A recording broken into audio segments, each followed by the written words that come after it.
everyone, and welcome to another episode of Page Turners Plus. The last time you heard from us, we were reviewing Jacob Ross's Black Rain Falling. The next time you hear from us, we'll be reviewing What Storm, What Thunder by Miriam Chansey. But today, we have a very special guest with us. We have Jacob Ross himself, and we'll be talking more with him. He is, of course, the author of Black Rain Falling and The Bone Readers, of course. Welcome, Mr. Ross. Hello, hi. Thank you for having me. It's our Thank you. pleasure. So excited to have you here with us, Jacob. I'm going to open if I may. That's very forward. I think I'm going to open up this morning. Good afternoon or good morning, wherever you are in the world. Hello, everyone. So, Black Rain Falling is the second in a series of crime novels, and I guess my real question is, why was it important to you that the Caribbean have a kind of crime novel? And on reflection, how do you think it translated the classic crime novel kind of genre into the Caribbean context? Yeah. Thank you. It's a great question. But I think one of the great preoccupations of Caribbean people at the moment is in fact crime, and that has been the case for a very, very long time. But as I say to people when I speak about the idea for the book, I was reading a roundup of crime novels. I think that was about 2 years before I wrote the first in the series, where almost every country on every continent was listed, with crime novels, what came out during the year, what was interesting, and not one from the Caribbean. And I was so shocked. In fact, I was quite traumatized. I got so upset. And I did a bit of research. Later on, I found one woman who I think is Jamaican, who lives in North America, and she's written some, a book and so on. But at the time, I didn't realize that, in fact, nobody, as far as I was concerned, was writing about Caribbean crime in the sense that satisfied me. I'm not a fiction writer. I'm not a crime fiction writer. I wasn't. But I was so worked up. I was so motivated. I decided, okay, if nobody's going to do it, I'm going to do it, because we got to be in there. For the next roundup, we've got to be in there. Interestingly, last year when the roundup came, the Caribbean was there, and they kind of mentioned, Jacob Ross, but from the Caribbean. That was what really mattered to me. So that's it. I mean, the Anglo-Caribbean, that is because I know. Is it Martinique in Guadeloupe? There is a writer, I think he's English, who went, lived there and became, I don't know. Well, I think I've seen Cuban Cuba, yes, Cuba as well. Yeah. Exactly. The guy who wrote I always forget his name. He wrote what they call the Havana series, Havana Quartet. Right. So you have Havana Black, Havana Red, Havana, for the English speaking or Anglo-Caribbean, as I call it, we didn't have that, and I thought that it's time that we do something. It's a very interesting genre, quite legitimate. So for me, it was important to kind of make a mark, kind of say. And right now, there's so many people who are writing me from the Caribbean, Guyana, wherever, saying to me, "Well, I am going to write one. I want to write one," because they saw that it could be done, and they saw in a way how it could be done. So that was a useful intervention, I think. But your background is in literary fiction. Yes. So one of the questions we have is there such a thing as literary crime fiction? It's a great question. Yeah. And do your novels, how do you view your novels? To reconcile them.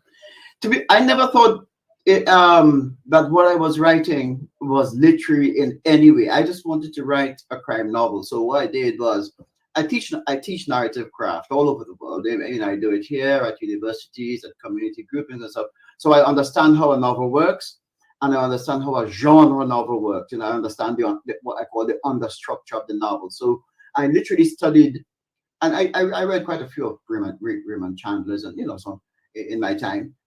So in terms of the procedure, the ingredients required to write a crime novel, and I set about to write it. But I do have a writing style that people tend to identify as literary. I never saw my work as literary, because I do think that it could be seriously argued, whether or not crime fiction is or is not literary. I think I have seen so much, so much of crime fiction that is, in my view, fascinating, can stand up to a deep analysis. Yeah, because crime fiction does something which I think it's one of the most immediate and contemporary of the genre, in the sense that it opens up possibilities and allows you to look at society in a way that is less easy to do with literary fiction.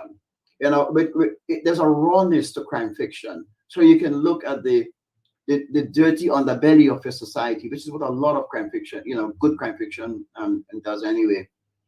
Yeah, you can interrogate society. You can ask big questions about human nature, about law and justice, and my books tend to ask a question, or sets up a tension between what is legal and what is fair, and or what is just.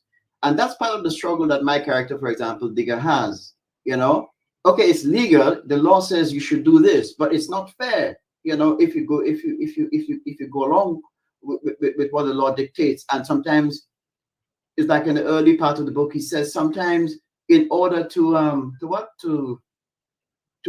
fulfill the law, you have to break the rules. That's really part of my argument and stuff. I'll tell you what people tend to mean by literary fiction. They tend to mean that the writer pays a lot of attention to the language, yeah, to the crafting of the language. So when you read this, you get a lot of pleasure from the text itself, from reading the text. And also, a literary writer is expected to give more of character, what's happening inside. In other words, what is it that is driving the character? It's, their weaknesses, their strengths, their desires, their longings, their lacks, their, all that's the traumas, if you like. So literary fiction is expected to excavate a lot more where character is concerned. And I suspect that that's one of the reasons why they say my book is literary, because but so many of the reviews describe the novel as being character driven. It's driven by my characters. That what they do comes from inside of them. They're not out to kill anybody or beat up anybody because they just feel as beating up a man and to give a reader a thrill. They do it because they're almost compelled to do it. Something in their natures make them, for example, who is the quickest to pull a gun? Miss Stanislaus, right? Especially if it's a man who is transgressing, she will shoot him. In fact, very often Digger has to protect the criminal at times, and why is that? Once you know her history, that this is a woman who as a child had been seriously, she'd been raped by a man. She's been given a child that she does not even know how to love, and so on. When she sees a man treating a woman in a particular way, when she reacts, you remember that, yeah, she, this is how she would react because this is what she has lived through, and she knows what it means to be a woman who has been transgressed, by a man. You see what I'm saying? Digger is very protective of women. Yeah, but don't forget that his mother got killed by a policeman. Digger doesn't like police. He's a police, but he doesn't like the police. Why? Because a policeman kills his mother. So everything is shaped, and that's really what people tend to mean by literary. That it's grounded in character, and the action flows out of the character. Yeah, and that's why people tend, and also the writing. I am what my friend Bernardine Evaristo referred to once as a prose stylist. I like that description so much. I never forgotten it. It was about 10 years ago she said that. Yeah. So there you go. Long answer for a short question. Francine? Yeah, actually, you answered a couple of the other questions. You touched on the fact that you could use your crime novel to expose things in society, and that's one of the things that I noticed as I was reading. As I was reading, I thought, "Gosh, yes, it's a crime novel, but here it seems to me like it's a vehicle to expose the societal issues on this post-colonial island." And one of the issues that I picked up on and we wanted to ask about was the fact that you describe many of the characters by their skin color. Yes. He was dark Yeah. Yeah. skinned and he was light Yes. skinned or Yeah. cinnamon Yeah. colored, and is Yeah. that Yeah. one of the Yeah. societal issues that Yeah. you wanted to touch on in the Yeah. novel? Yes. Certainly. And I got that from reading, really reading Toni Morrison. And also thinking about, what Andrew Salkey, who died some time ago, he was a very important Caribbean writer, as you know, when he came to England. And Salkey talked about for him, his literary mission as a writer was to dignify his people. Now, for me, that is my manifesto, to dignify my people. And when I present this wonderful salad of characters, men, women, you know, in all their beauty. I mean, and I'm doing the shadism thing, but I'm saying to people, you see, you can do it this way too. Who was Digger's first girlfriend? Digger was into this girl called Lonnie, if you read the first book, very dark skinned. He likes a dark skinned woman. Bessie is cinnamon, yeah, she's beautiful conventionally. But give him Lonnie. And for him, Lonnie is magical also because of her color. He loves her darkness. And Toni Morrison does that too. I don't know if you've read, for example, Song of Solomon, when she describes this character called Pilate, or Pilate, Pilate. Pilate, she describes her lips as wine dark. Oh my God, that's poetry, you know? And there's a way she's loving the character and saying, you see, she's black. And look at what she's got. Look at the magic she possesses.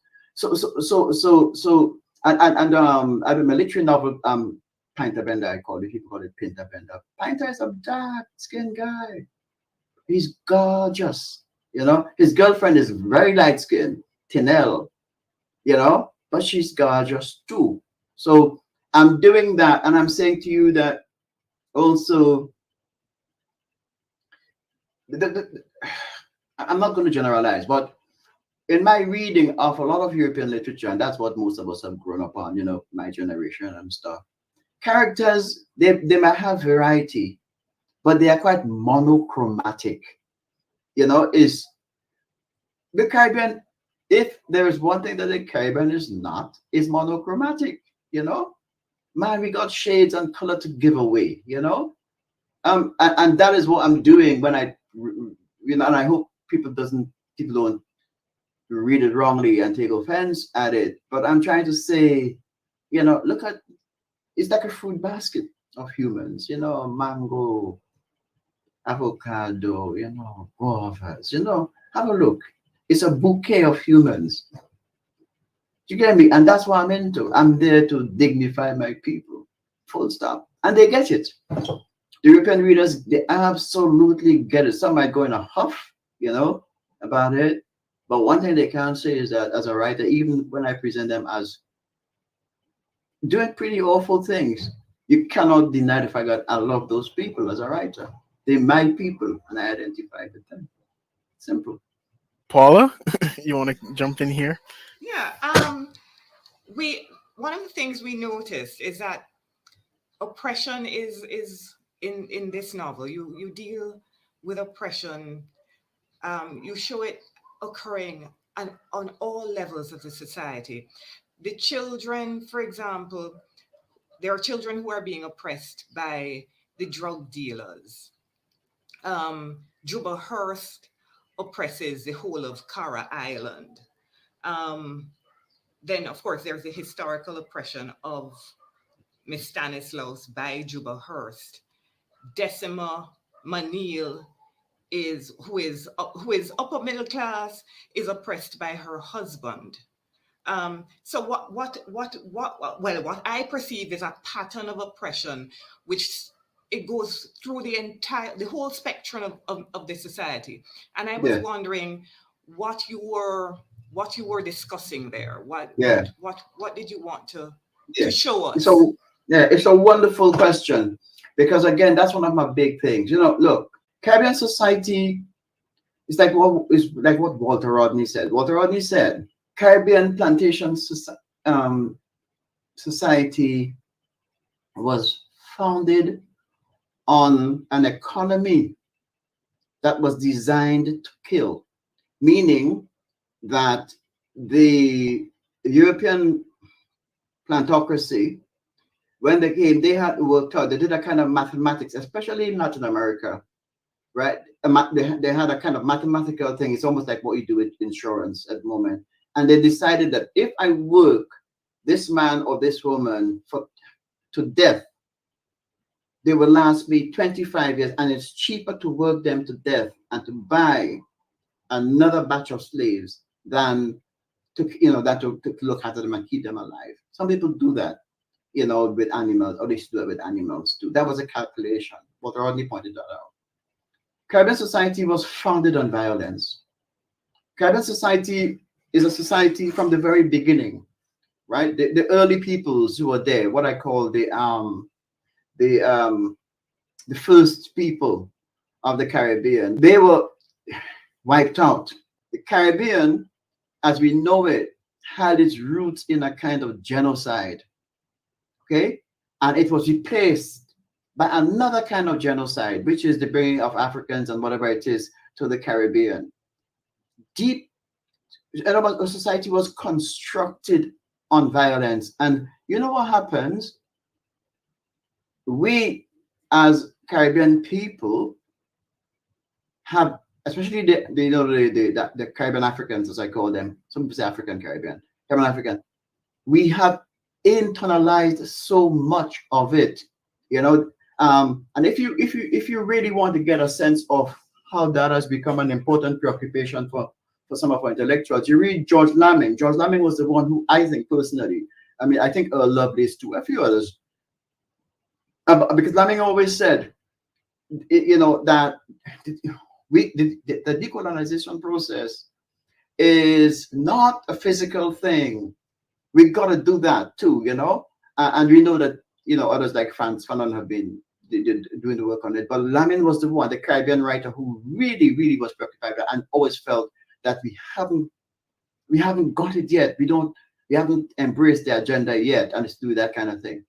So when a mother thinks, and I have a short story that handles that. When a woman thinks that it's some kind of she gets some kind of social cachet by taking her daughter or her son, bringing him out in the yard, putting out a timbre and whip or a belt and cutting his ass, right?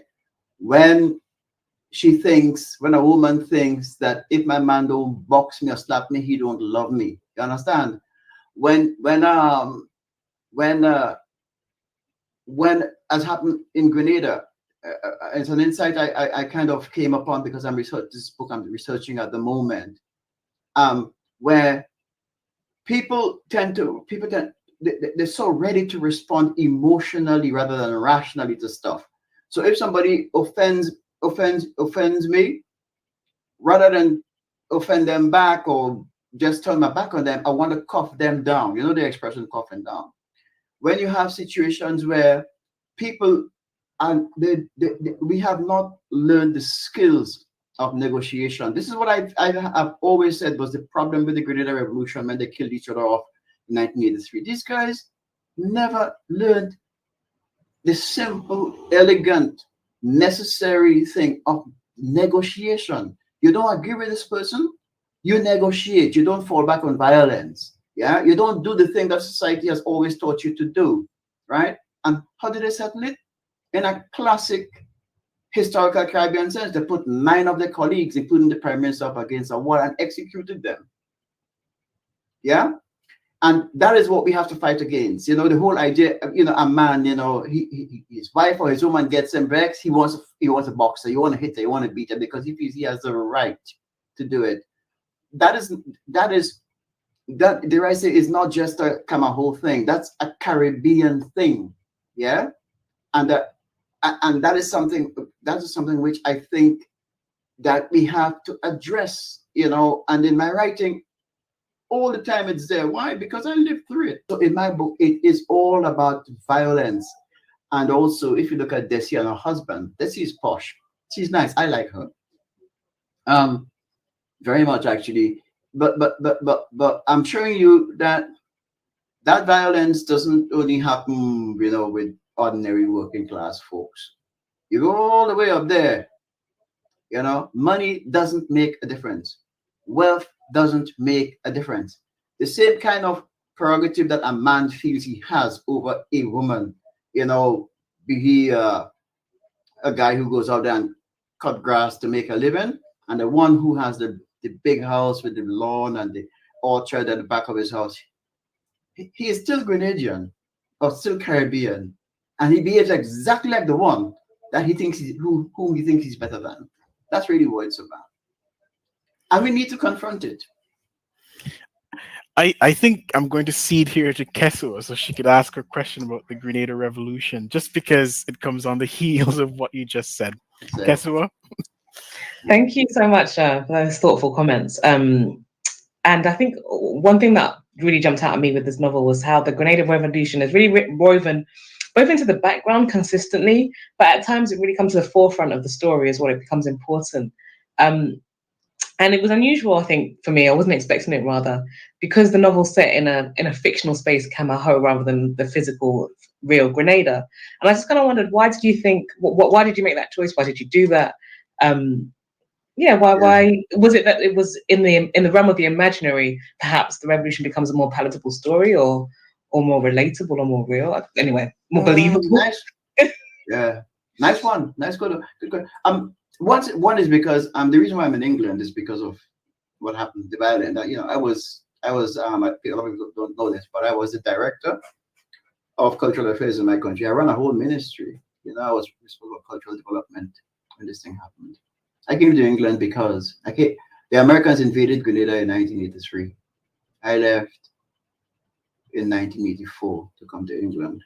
The only reason why I'm here in England is precisely because living in Grenada under the administration, the American rule was untenable. And my mother, my sister, my brother, everybody wanted me to get out because they know me well enough to know that I don't put my mouth in bully to speak. I will speak out. I will object. And also the Americans were very keen to get young, bright people out of the country because we were the revolutionaries, we were the potential danger. So they'd offered scholarships to a lot of the people who returned to run the country in the 1990s. I came here, England, and I moved in and out. There's a time when I went to Grenada. That was about 10, 11 years after I stayed in England because I stayed away for a long time and upset my family really badly because I was silent for a long time. When I returned, I'd written one book. It's a very small collection of short stories called Song for Simone, and it was banned. They would not allow me and the other Grenadian writer that you all may have heard of, Merle Collins. We could not read in a public space. We were not allowed to read in a public space, so like a public library. We had to go to this place, the extramural department of the University of the West Indies, and one very interesting woman called Beverly Steele, she is a historian, who gave us the opportunity to read from our books of poems and short stories for the public. So, to answer your question, and that has been my great trauma. It's never left me. What I am today is directly a result of that. The whole island was traumatized, and I mean the word seriously now, because I don't know, you're young. It's about 40 years now, but the Grenada Revolution represented for a lot of Caribbean people, especially the Caribbean left, the hope Some people hated it, the middle classes, but people saw a real. It's like, this is the way to negotiate our way out of a certain kind of dependence. Let me give you an example, right? They had their faults. There's a lot of problems going down there too, eh? Loads of issues going down there too. But let me show you what happened in Grenada over that period of time between 1979, and I wasn't in the country. I was in France. I was studying. And 1983, education was free. Education became free. Health was free. They don't have the resources, but health was free. They introduced pension, a kind of a minimum wage. They had a Ministry of Women's Affairs run by a woman minister, right? And the population moved from a literacy rate of about 72% or something like that to 96%. The only island in the Caribbean that had such a high ratio was Barbados. Yeah. And in other words, Grenada educational level was the equivalent of Britain at the time, at the end of that, the literacy rate of a country. So it represented some kind of, and that is what was destroyed. Forget about the killing of the prime minister and his lover and 6 other men. We had factories. I think the St. Lucians took it. Who was the prime minister of Dominica at the time? Was it Eugenia Charles? Yeah, Dominica took it. They took the factories. That was reparation. That was Eugenia Charles. Literally, we had an industry where we made all the mango that fall and spoil on the ground and go over and stuff. We found a way to make nectar, tin them, put them in, and sell them. That's what they think we did. And when the Americans came, they all of that was destroyed. A lot of it was dismantled, and it went to, I think it's to Dominica. I think it was Eugenia Charles. I don't know what they did with it, but Grenada's little industrial base was shifted and taken over there. So that's what we lost. Yeah. And that's why when I go to Grenada now, there's a kind of amnesia. Grenadians don't want to talk about it. They don't want to. It's like like slavery. If you talk to the average Caribbean person about slavery, they say, "Oh, they don't want to talk about it." Even if you show them the fact that it's the past, but it's still very present in terms of the way we behave, in terms of our attitudes to women, our attitudes to human sexuality, all that stuff. They don't want to hear it. In Grenada, there's a kind of willful amnesia where people don't want to remember it because it had been so uprooting. And that's what my next book is about. My next book is a book that's based on that sits right there. So I'm preoccupied with it, and it crops up in my writing. But also, it's true that his mother would be part of that revolutionary. She would have been part of that process. Very few would have been quite progressive, and as most Grenadians still are, they're very progressive. There's certain things you just don't, the kind of liberties that people in Barbados and Antigua, that these foreigners take with the locals.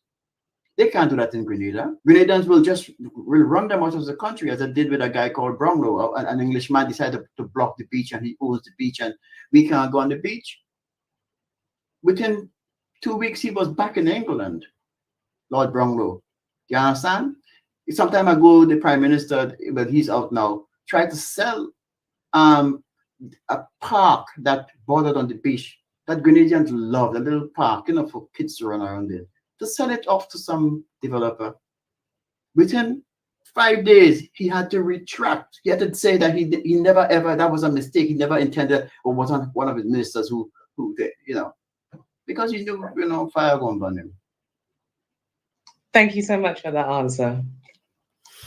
Yeah, in terms of the whole what you described as amnesia, I think it came across in Black Rain Falling and in the Bone Readers as well, because here's Digger fighting for answers into what happened to his mother, and I think it was Chilman who just sort of told him, you should kind of forget about that. Don't get anybody angry. Let bygones be bygones. It's water under the bridge. I think that was that sort of you hinting at what might be happening in Grenadian society? Yeah, I mean, one of the Grenada's greatest problem, which Grenada doesn't acknowledge, I think, is the missing body. Let me explain to you what I mean by that. The first Grenada has always been quite a rebellious little island. Yeah?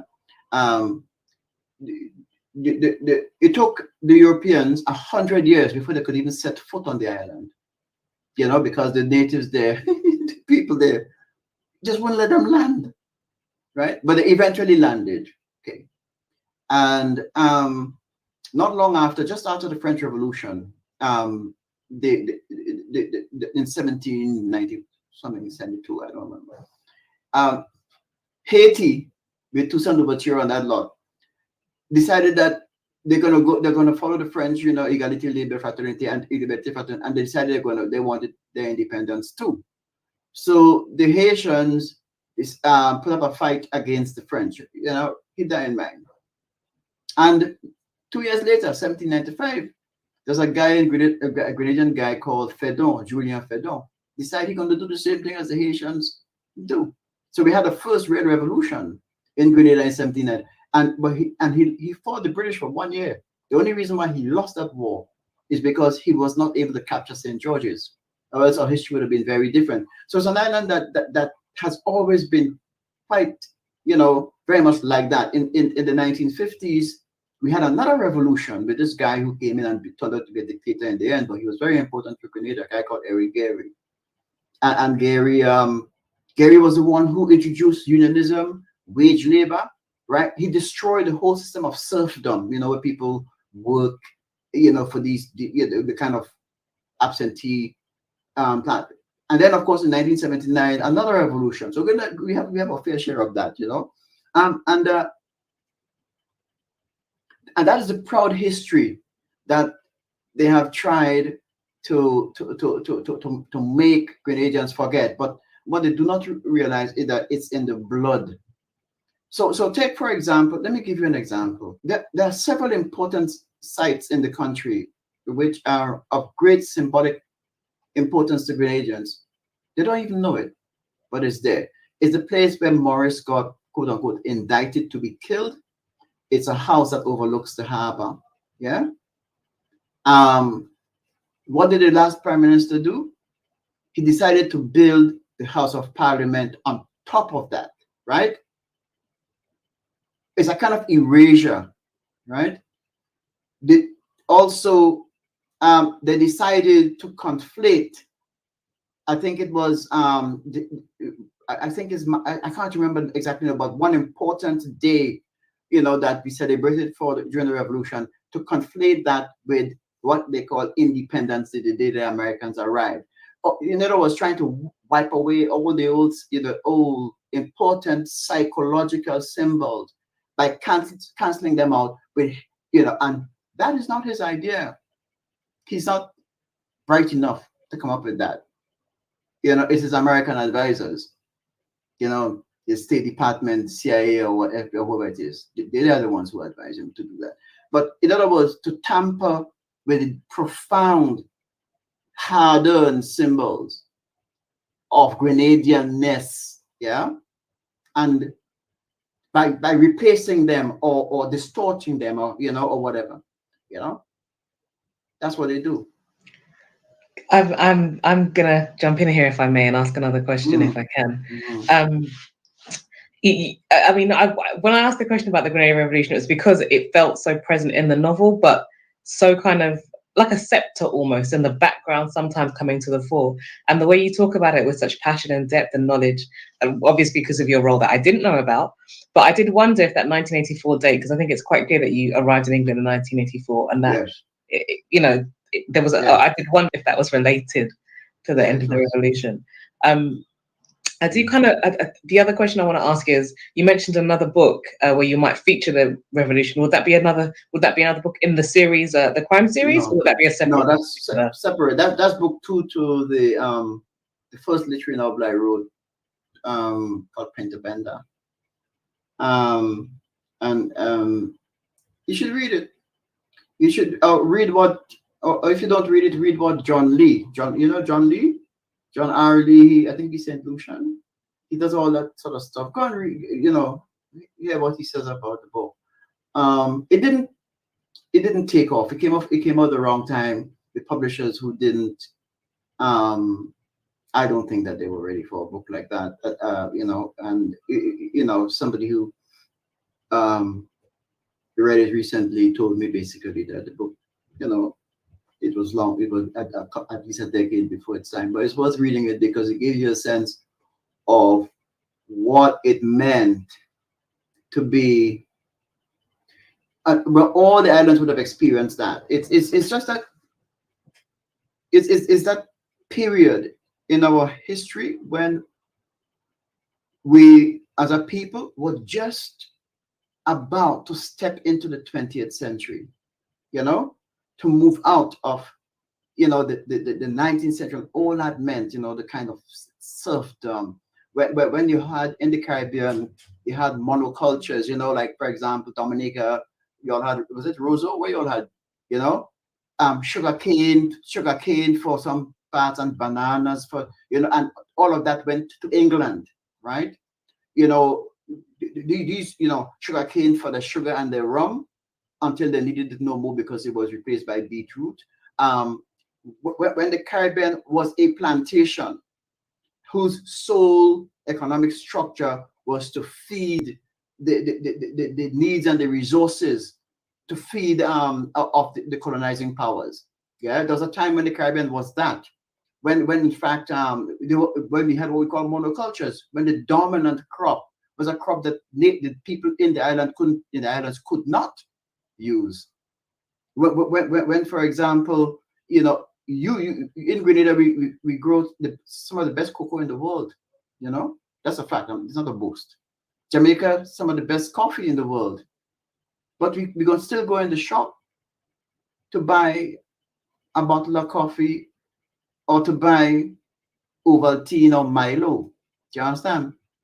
Because we could not make the connection between the raw cocoa we produced and put on the ship belonging to East Industries with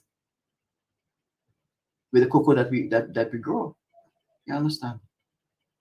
And we moved out of that. That was the period when we broke out of that completely, the Caribbean, right? And you have to go back to leaders like Eric Williams, Burnham in Guyana, is this Bustamante or Manley in Jamaica? Those are the ones who literally broke us out of that, and that was the beginning of independence, which England didn't give us. We took. Francine, you want to jump in here as we're starting to come to the end? I just wanted to say that I actually have read Pinter Bender. I read it many years ago, and I Okay. plan to reread it. And I have been encouraging the group to read it as well. Yeah, that's all I wanted to say, Maljay. Yeah, it's a slow book, but you take your time with it. It's not a book written, it's a book written for. It's the kind of book you have to immerse yourself in. You can't go reading it as though you want a strong plot or whatever it is. But it's a book that says it's a song to the Caribbean and to Grenada. It's a book that says this is where we've come from. This is who we were. This is what we aspired towards. This is what happened on the way. Yeah, and this is where we are now. I just had one sort of brief question based on the novel and how it was written, because I'm from St. Kitts Nevis. Okay.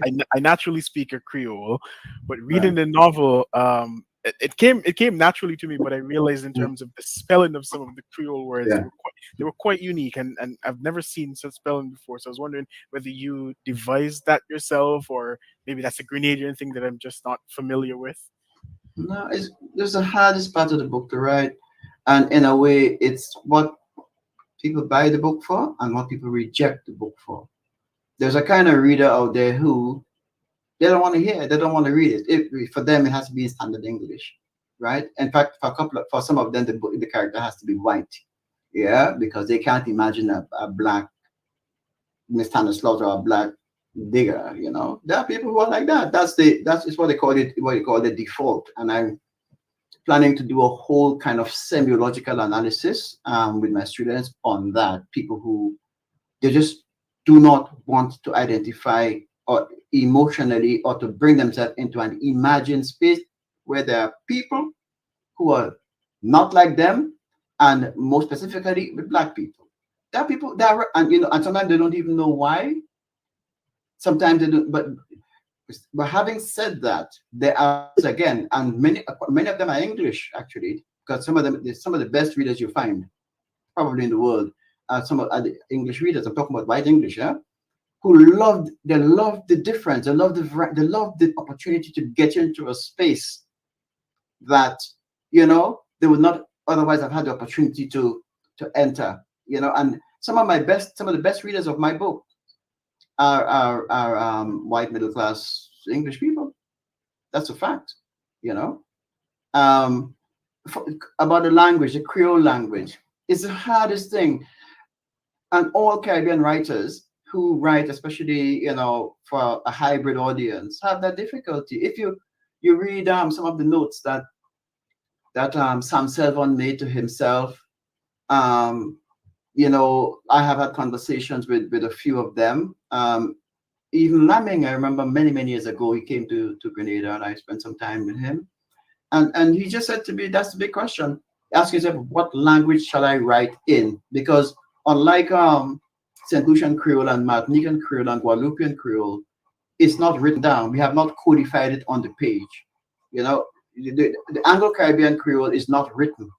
So we don't have a standard that we need to follow. What we do is give approximations of how it sounds or how it might sound. So we tend to write phonetically, not phonetically, phonemic, as opposed to writing the phonetics of the language, the orthography. I have a friend who just a couple of days sent me a note asking me, to have a look at their work based on, because they're writing Caribbean Creole and they're having issues with it. Some of them have managed a nice fit, they kind of do a marriage between English and, I think the writers who really achieve this really well and don't seem to have a problem are people like Ingrid Persaud. I think people love her book, and Ayana Gideon Lloyd. Nobody seems to have a problem with her style, as we say, the way she does it. So maybe I have to go and study what they did, and see how they did it, because some of them have issues, man. Like you, Roll.